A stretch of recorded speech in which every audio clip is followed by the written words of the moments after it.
Hello and welcome. My name is Alan, and this is the news and politics from around the world for Tuesday, November the 28th.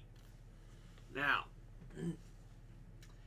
the first thing we have here is a few pictures. This one, we have an up close look at the moon Ganymede, one of the many, many moons of Jupiter. Yeah.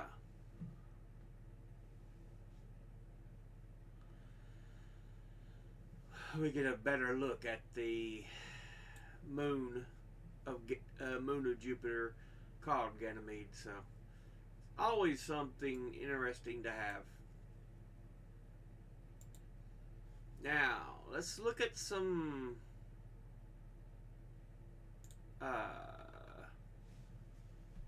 different sets of data here. This is data where they asked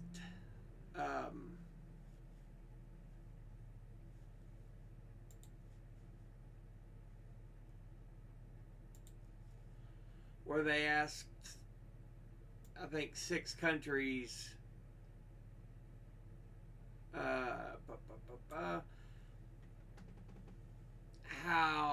whether they had cats or dogs for pets. The United States, almost half had cats.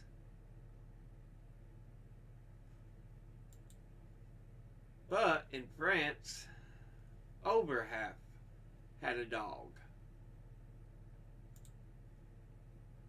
In India, over half had a dog.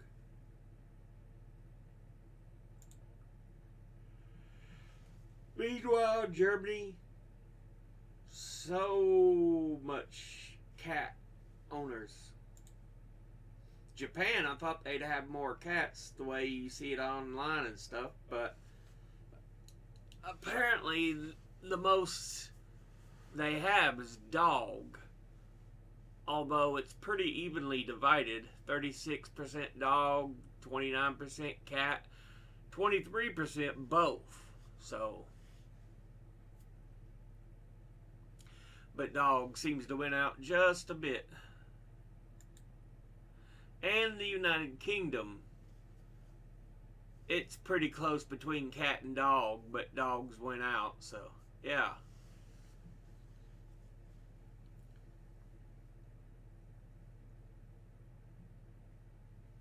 It is interesting, but it's just an interesting set of data off of one in which they polled the actual people of the countries. Now,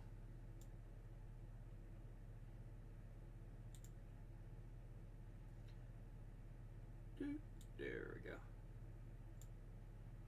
Let's look at this. This is the nuclear usage. They compare the EU, the US, Japan, China, Russia, rest of the world. The black and blue are the EU and US. As you can see, this starts in 1985 or so. Pretty expansive use. And this could be all sorts of things, not just creating nuclear weapons. It could be usage of energy and stuff. So, now, Japan is red, China green, Russia purple.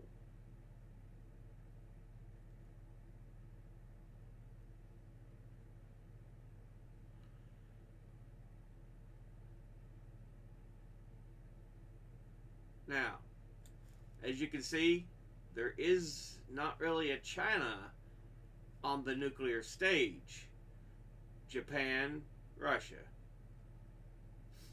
You know, Japan's using a fair amount. Right around here, we start seeing China get involved with the nuclear usage, which is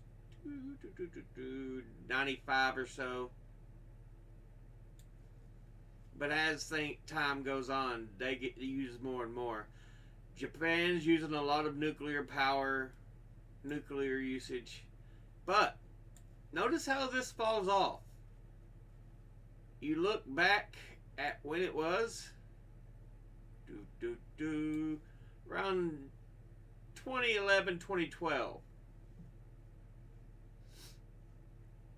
which is when we had the accident of the Daiichi Fukushima power plant. So yeah, there was a strong reduction up to here, and then it slowly started to grow back. But China, you see how the green bars just steady growing little bits. All of a sudden, here's where they start expanding by leaps and bounds. So yeah. But yeah.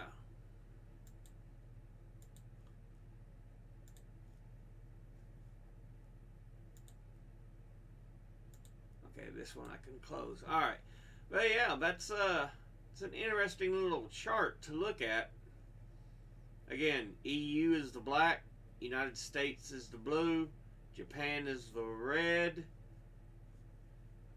China is the green, and Russia is the purple, with the yellow being the rest of the world.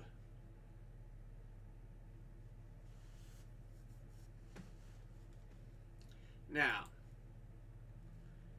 here is an image I thought was very interesting to show, because everybody right now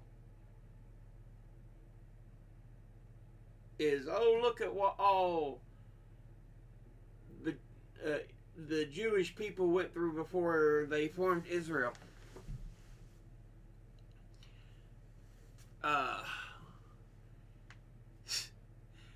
We kind of let a part of it happen.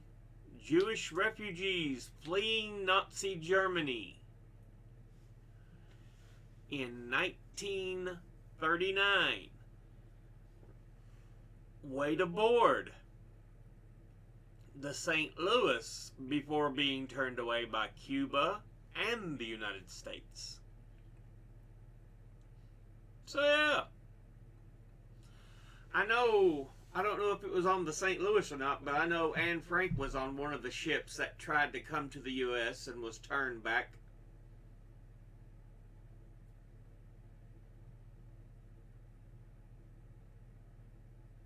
You know, a good portion of this, when they ended up struggling during the Holocaust, the genocide committed by Hitler, part of it was we allowed it to happen. People always think America's hands are so clean, but no, you actually dig back in history, there's a lot we are guilty of. But like I keep trying to tell people, it isn't, oh, I hate my country. It's, I want you to be better. Acknowledge your history and learn from it. Now, oh, this is getting so much worse. Yeah.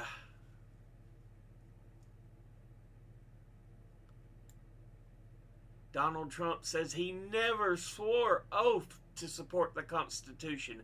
It's supposed to be one of the first things you do, dummy. Donald Trump's legal team has argued against an attempt to have him thrown off the presidential ballot in Colorado in 2024 by suggesting the wording of the U.S. Constitution's insurrection clause does not apply to him. Because he's so special. The Colorado Supreme Court agreed to hear an appeal on a lawsuit filed by the Citizens for Responsibility and Ethics in Washington, a watchdog group and Republican figures who argue that Trump's actions on January the 6th, 2021 violated Section 3 of the 14th Amendment, and therefore he should be prohibited from running for the White House again. The section states a person who engaged in insurrection or rebelling after taking the oath of office to support the Constitution should be barred from running for office again.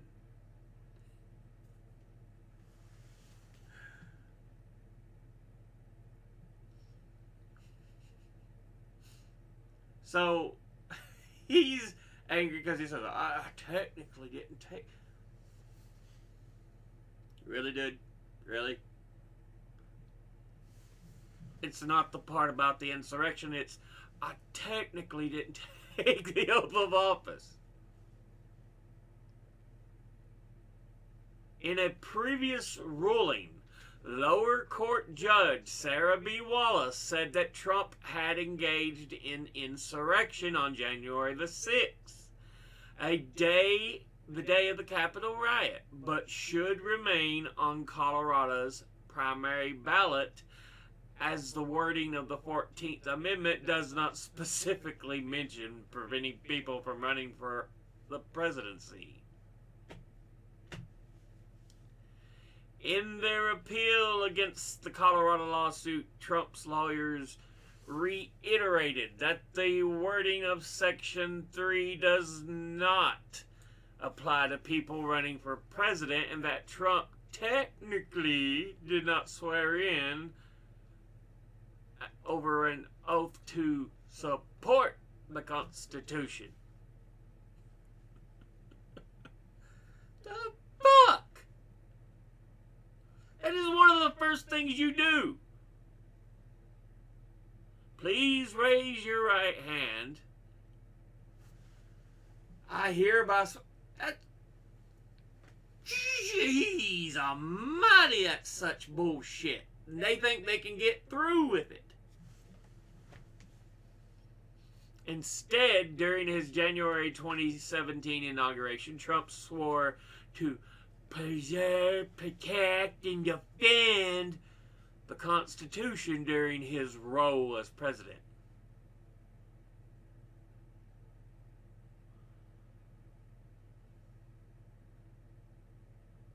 What the fuck do you think that means?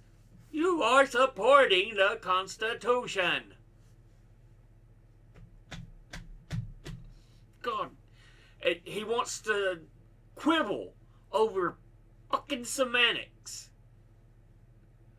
The framers excluded the office of president from Section 3 purposely, Trump's legal team wrote. Section 3 does not apply because the presidency is not an office under the United States. The president is not an officer of the United States. The president and President Trump... It is under the United States. You are elected by the people as representative.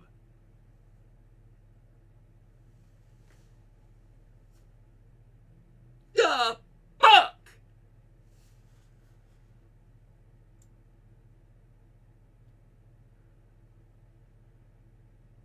So we're on to playing a semantics game. That's what it's come to. This is from Vanity Fair. Kevin McCarthy unlocks new level of embarrassment with claim that America never acquired land via war.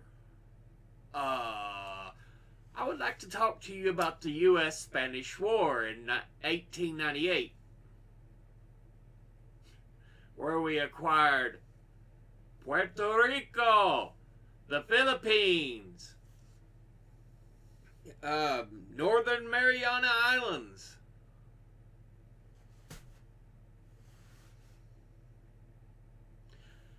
course, Philippines earned its independence. But Puerto Rico, Northern Mariana Islands, they're still U.S. territories to this day. I think we even won Cuba, but soon let it be its own place. Again, it's one, I think, one independence.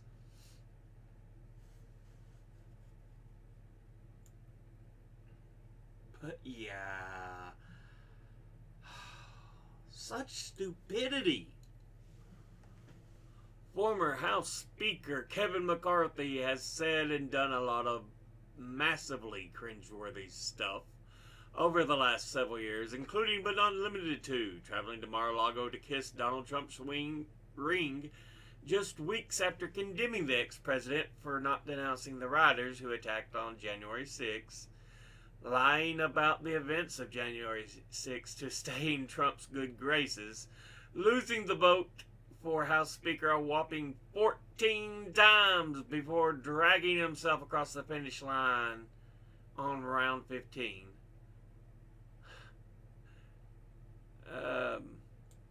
Reportedly saying of Marjorie Taylor Greene things like, "I will never leave that woman and I'll always take care of her." Getting booted from his leadership position by the very people he said he sold his last remains of dignity to, and then allegedly sucker punching a member of his own party for voting to oust him. Anyway, former House Speaker added a new entry to the "What kind of cringy stuff is Kevin up to today" archives on Sunday, when he posted a video to his X account in which he made clear that his knowledge of U.S. history leaves a lot to be desired.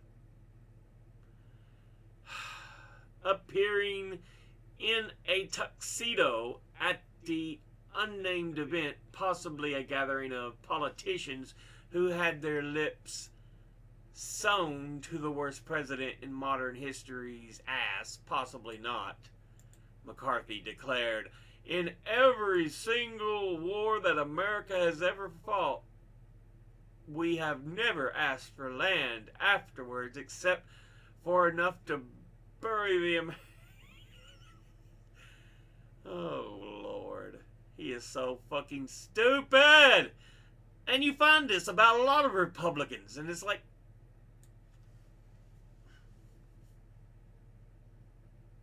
perhaps you shouldn't say things you don't know a goddamn thing about. This, of course, is not true at all. After the Revolutionary War, the U.S. doubled its size to land relinquished by the British. The Mexican-American War took possession of modern-day states of California, Nevada, New Mexico, Utah, most of Arizona and Colorado, and parts of Oklahoma, Kansas, and Wyoming. And after the Spanish-American War, the U.S. took over Guam, Puerto Rico, and the Philippines. Yeah, I forgot Guam. Is McCarthy's blunder embarrassing? Hugely! It's basic knowledge of this country's history, how our government functions, and other lessons children learn in school as a prerequisite for being a member of the modern... and other lessons children learn in school. A prerequisite for being a part of the modern Republican Party? Obviously not. Oh, Lord. America's never taken land in regards to war. I'm sorry. As someone who studied history, who enjoys learning about history, yeah, you're being an idiot. This is from The Guardian. It should never have happened. Death of boy 16 at sawmill highlights rise of child labor in the United States. I've already talked about the fact that they've tried to lower child labor laws, ages and stuff, in more of your conservative states because companies want to be able to hire people more cheaply.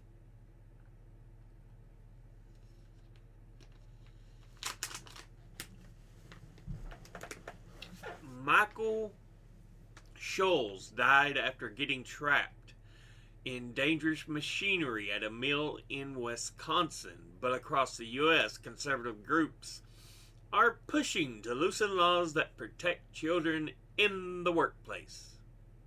Yeah. Pretty much like I said. And I already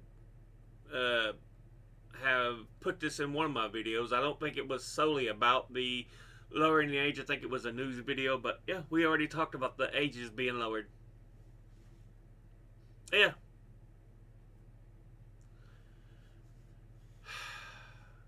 But of course, but we gotta pay people less because we can't afford that if we're going to be billionaires. I mean, honestly. This is also from The Guardian. Hamas cannot continue to rule Gaza, says European Union Foreign Affairs Chief. Josep Borrell says Hamas is a terrorist organization and calls for a return of the Palestinian Authority to Gaza. Well, I agree. But here's a little knowledge. It was Israel who in 2006 basically set up, say, here, vote. You got a choice to vote. Hamas was pushed in, and then, Palestinians never got another chance to vote. In Gaza, never got another chance to vote. But to this day, Israel acts like, oh, they love Hamas. Oh, that's who they want.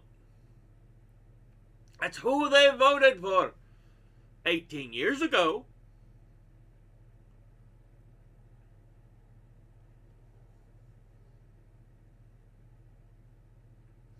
Yeah, you're so fucking full of shit, Benji.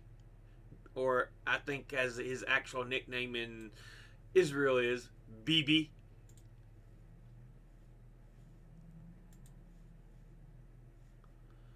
Alright, this is from Reuters.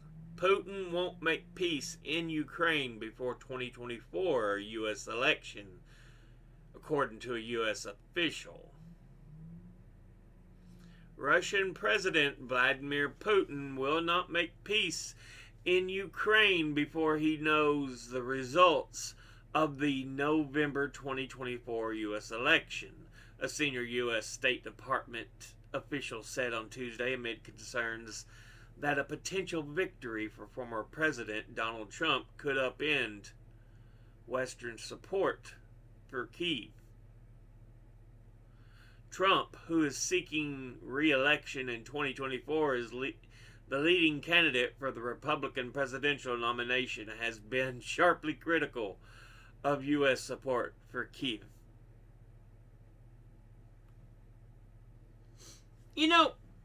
I wish we could just take both fucking parties and bang their heads together. Because they clearly don't use them to listen to the American people.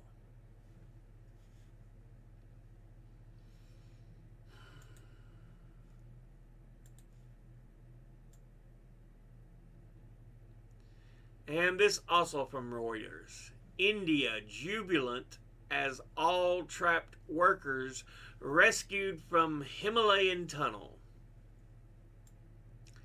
Yeah. Rescuers on Tuesday pulled out all 41 workers trapped for 17 days inside a collapsed tunnel in the Himalayas after drilling through the debris of rock, concrete, and earth to reach them, triggering jubilation across India.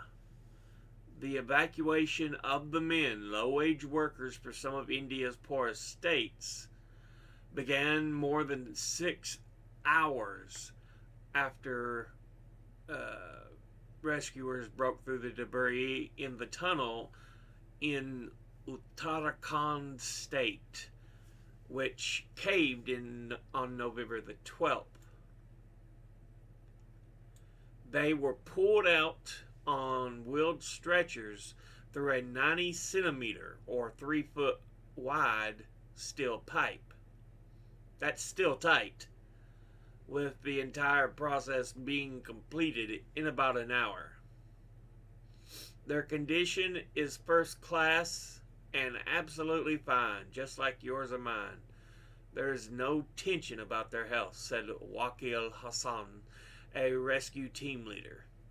The first to be evacuated, a short man wearing a dark gray winter jacket and yellow hard hat, was garlanded with marigold flowers and welcomed in traditional Indian style inside the tunnel by State Chief Minister Pushkar Singh Dhami and Federal Deputy Highways Minister V.K. Singh. Some walked out smiling and were hugged by Dhami, while others made gestures of thanks with clasped hands and sought blessings by touching his feet. All were garlanded and presented with a white fabric stole by Dhami and Singh. No, it don't mean they stole the fabric. It's actually also the name of an item, a stole.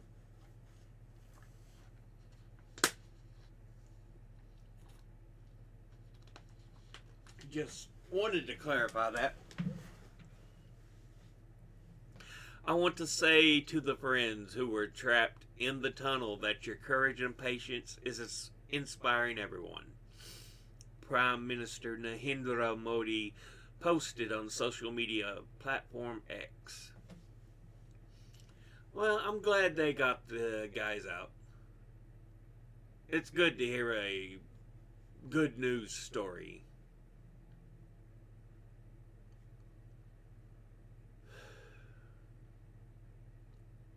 But yeah. They were supposed to be making an interconnected passageway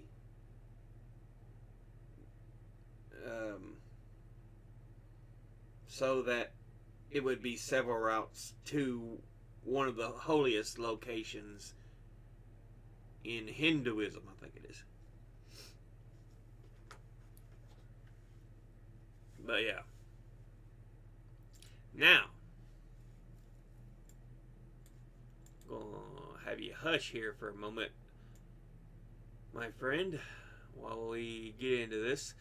Israel lobbyists, AIPAC, offered U.S. Senate candidate Nasser Badon $20 million to run against Palestinian U.S. Congressmember Rashida Tlaib.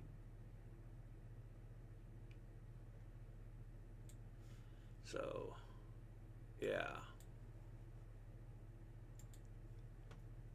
I was offered $20 million to withdraw from the senatorial race and run against my friend Rashida Tlaib. The pro-Israel lobby will go to any length to remove anybody from the U.S. Congress that has any opposition to their agenda and their total, unequivocal support for Israel, good, bad, or indifferent. We need to make sure that money is not the main catalyst to get people elected, because the pro-Israel lobby is only tool, and what they use to threaten politicians is the amount of money they're going to spend against them or for them. America, let's come together and elect people who truly represent our values and not those of special interest. AIPAC, keep your money in. Yep. I've spoken before of how bad I think APAC is. They basically bribe our politicians so they can end up kissing their tail end, doing whatever they want, no matter what it is, as long as it's for Israel. And look, I have no. I've said this before, but I feel I have to say it again. I feel Israel, the Jewish people should have a home, but it shouldn't come at the cost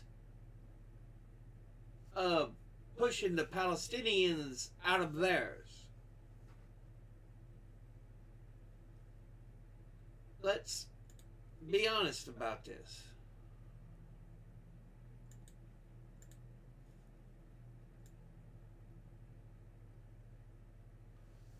Alright, this is Dr. Gabor Mate versus Piers Morgan. And the doctor does a good job on explaining some things about the Israeli Gaza conflict and where it got to this point. Yes, Israel has the right to defend itself. Every country does. But Israel has no right to impose an occupation on people. Now look, I was born in Hungary. In 1956, when I was 13, studying for Bar Mitzvah, there was the Great Hungarian Revolution against Soviet occupation. And it was after that revolution that we became refugees and came to Canada.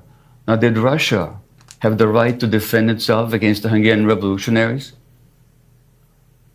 And mostly when we talk about Israel's right of defense, we're taking isolated Palestinian actions, but we're not saying that this population also has the right to defend against the occupation. I'm not justifying the terrible events of October the 7th. I'm talking in the absence of historical awareness. It all just looks like Israel defending itself. But against whom?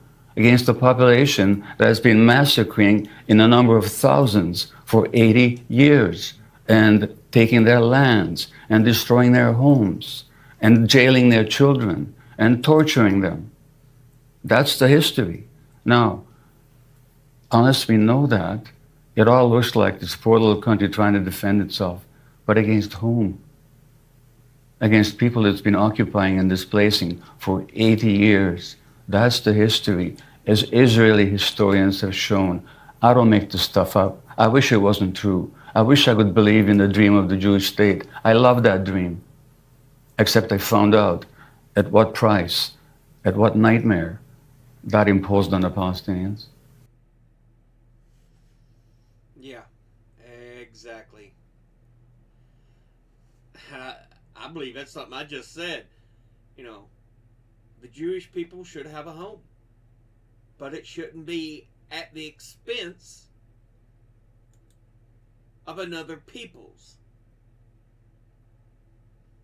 Period.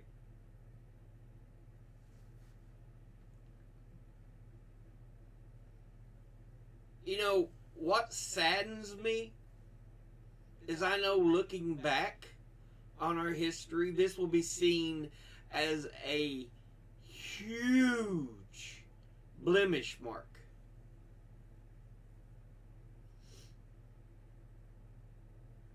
And remember the picture I showed you earlier, how the U.S. turned back Jewish people who were trying to escape Nazi persecution because the actual war wasn't technically on yet, but Hitler was already doing his marches into this place and rounding up those he didn't like. Jewish people, gypsies, individuals of color.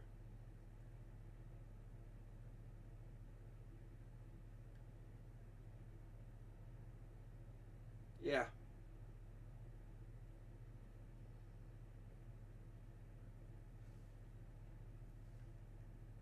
is, the Jewish people have a right to have a home, but it should never come at the expense of a whole other people's.